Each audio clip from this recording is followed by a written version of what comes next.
Filipino will officially open its Silver Theater season with Noli Me Tangere the musical, a tribute to national hero Jose Rizal, and his 150th birthday. The production will also serve as the launch of a national campaign urging the youth to promote Rizal's ideals and vision for the Philippines. Here's a look.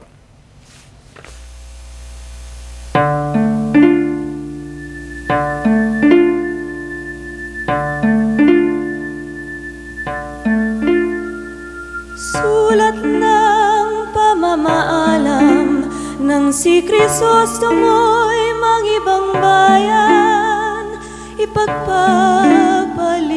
ka sa dalawang liham kung saan ipinubuo ang kahihiyan ng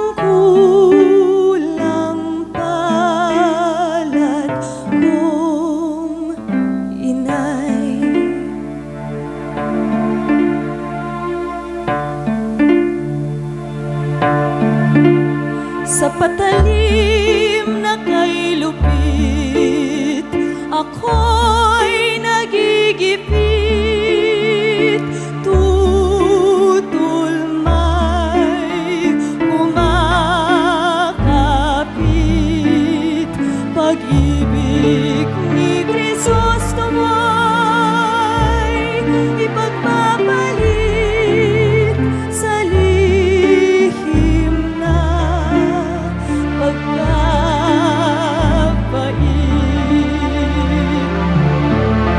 bunga ng kasalanan ng aking pagsilang, gamot na pamatay at isa mo'y bakit tinulutang akong sanggol ay mabuhay?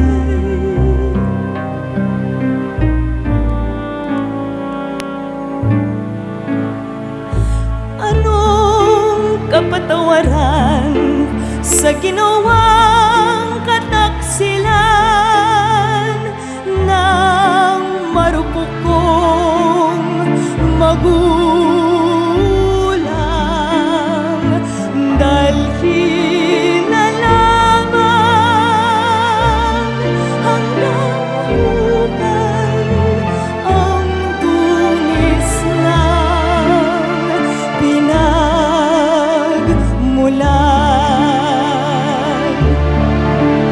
Anak ako ng ina kong walang dangal, anak ako ng anak kong pinagisnan.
pinigtas sa dibdib.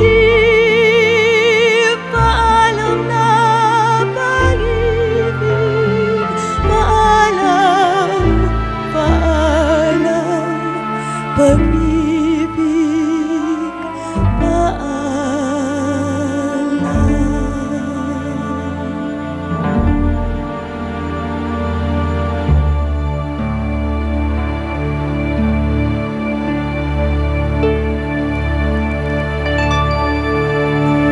For more on the production, we're joined by director Audie Gemora, national artist and librettist Bienvenido Lumbera, and of course Chris Villonco, who plays Crisostomo Ibarra's love interest Maria Clara. Good morning. Good morning, it is. This is 150 years, and we're still celebrating the works of Jose Rizal. Well, we're not only celebrating it, I think the message of Rizal is still very much relevant today. I think the things that he was fighting for way back then are still very much around. Very true, actually. Even I more have to so, agree, even which more so makes now. Noli very, very relevant, actually. Actually, I wanted to talk a little bit more about that. Perhaps Bien can talk about that. Why do you think the work really continues to stand out the way it does? And why do you think it continues to have a message for everybody? Well, Rizal went deep into the psyche of the Filipinos of his time, and that still communicates with us at present. So when he exposed abuses and injustice, he speaks, he continues to speak for us in our time. All right. Well, we're joined by Chris, who performed that excellent excerpt from the musical. What a great time to really be revisiting this work. I mean, we were talking a little bit before we came on. 1994 was when I understand this was first staged, and you actually were on the stage as Ibarra. Right, I originated the role. So when I got a call from Tanghalang Pilipino that they were going to do it, I thought that, sabi ko, okay, I'm too old to play Ibarra, so why are they calling me? Pala, they asked if I could direct, which was a great welcome thing for me because this show is very special. It ran for almost a year, and then nagtour to. It went to Japan, it went to Malaysia, so it is very well received in the other countries.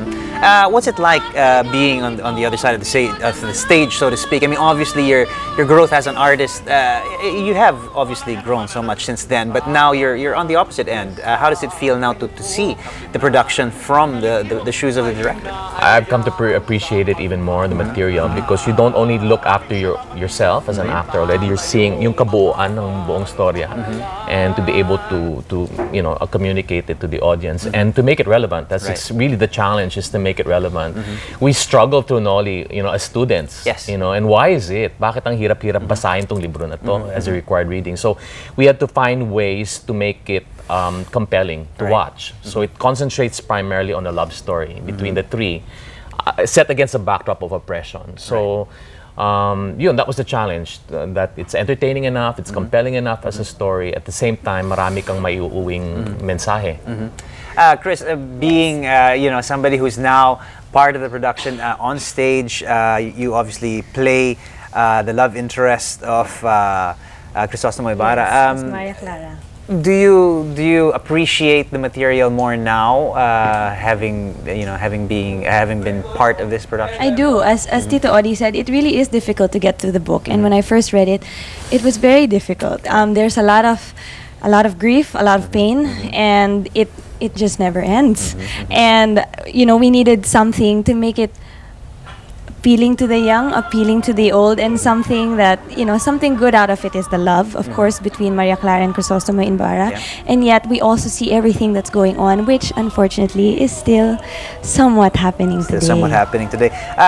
The staging, we keep talking about the staging, the way it's going to be done this time around is going to be something fresh. It's going to be something that will interest people of all ages and such. What is it that's going to be so different and unique about the way it's going to be staged? Well, the original direction of this one was done by the brilliant Nonon Padilla. And he was, he's talang ibang klase yung isip nun eh. So he had a lot of imagery, a lot of symbolism. And me being an actor, mas sa akin this time around, mas importante sa akin yung storytelling, that it is clear. Because we struggle so much with the novel, that how do we present it in such a way that anybody can watch it and then see na, oh, ang ganda ng story, ito pala nangyari. And so that was the main challenge, to make it as simple as possible and to flesh out the characters. I'm an actor, so I always consider the process of bringing into life a character. Mas buo siya, fleshed out. So that's really where I concentrated, making it as real as possible, on stage, so that people can relate to it. Right. Pardon my ignorance, Bien, but does the libretto change from staging to staging? Is it something that develops as well? Well, this time around, when we discussed the production, the point was to make the story appealing to young people of our time. And certain scenes have been invented, inserted into the original script in order to touch on matters that young people would find interesting. Okay, so I see. Well, of course, we've got a national artist, penning everything, and we're also working with a national artist in terms of the costuming. We have Salvador Bernal, I believe, handling the costuming. And does he have a hand in the set design at all, or? No, the set is done by Mio Infante. But even more. Something to crow about is the music. The beautiful music you heard is done by Ryan Cayabyab. Yes, true. Who to me should be a national artist. Right. And it's just such a joy to work with such, ang ganda-ganda ng music talaga. And it almost sounds operatic already. Ganda-ganda. So we're so lucky to have him. Okay, part of the involvement of Salvador Bernal is doing the costuming, and there's going to be some sort of an exhibit, I believe, related to the costumes that will be used or such. Is that correct? I think Tanghalang's planning that. I think they have an exhibit outside. So for people who are interested in that sort of area, that's also something to look forward to as part of the production. All right, so give us a few more details on where, when it'll open, where we can get tickets and such. Actually, magsisimula na kami this weekend. Our opening is going to be on Friday. And it runs through the weekends of August. So we usually have an evening show Friday, tapos meron kaming matinee sa Saturday, tsaka gabi, and then a matinee again on Sunday. Okay. And so they can get their tickets actually at CCP. Right there. Yeah. Those are we're projecting and Ticket World ba? Yeah. Ayun. And then the guys playing Ibarra actually are Giancarlo Magdangal. True. Tell us quickly who are part of the cast. Of course, Gian Magdangal and Mark Bautista, and then we have Angeli Bayani as Sisa. Then we have Boji Pascua as Father Damaso. We have Algat Maitan as Padre Salvi. And we have Gary Lim as Don Tiburcio, Ring Antonio as Doña Victorina. A lot of actors. All right, powerhouse cast right there. And the Actors Company. So many talented people involved in this production. So there's no doubt in my mind that it's going to be one hell of a show. And I wish you guys the best of luck. Break a leg. I hope to be in the audience on one of those playdays. Thanks so much for joining us this morning. Thank you. Thank you to Audie Gemora, of course, Bien Lumbera, and Miss Crystal Yonko. Thank you so much.